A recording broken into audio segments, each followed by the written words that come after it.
Israeli parliament ने 2 मसौदा कानूनों को मंजूरी दी है, जिसका मकसद कब्जे वाले वेस्ट बैंक पर इजरायली खुदमुख्तारी को मुसल्लत करना है और वहां जो इजराइल ने गैर कानूनी कॉलोनी बना रखी है उसको कानूनी हैसियत देना है। फिलिस्तीन की जमीन पर कब्जा करने के इजराइल के किसी भी तरह के ख्वाब को अमेरिका ने बड़ा धचका दिया है।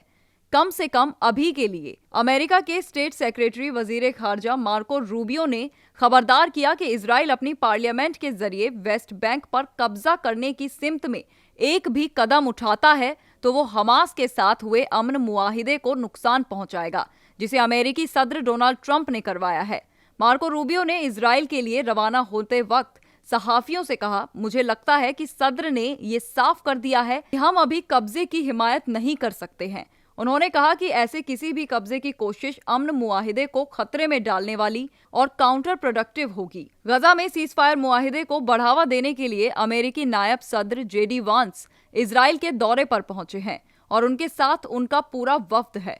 इजराइल की पार्लियामेंट का नाम नेसेट है। एक सरकारी बयान के मुताबिक इजरायली पार्लियामेंट ने 2 मसौदा कानूनों को मंजूरी दी है, जिसका मकसद कब्जे वाले वेस्ट बैंक पर इजरायली खुदमुख्तारी को लागू करना है और वहां जो इजराइल ने गैर कानूनी कॉलोनी बना रखी है उसको कानूनी बनाना है। नेसेट के एक बयान में कहा गया है कि बिल को इब्तिदाई रीडिंग में यहूदिया और सामरिया वेस्ट बैंक के इलाकों में इजराइल रियासत की खुदमुख्तारी लागू करने के लिए मंजूरी दे दी गई है। अब ये आगे के गौर और फिक्र के लिए नेसेट के बैरूनी मामलों और दिफाई कमेटी के पास जाएगा। इजराइल ने यह कदम अमेरिकी सदर डोनाल्ड ट्रंप के उस बयान के 1 महीने बाद उठाया है जिसमें उन्होंने कहा था कि वो इजराइल को कब्जे वाले वेस्ट बैंक पर कब्जा करने की इजाजत नहीं देंगे।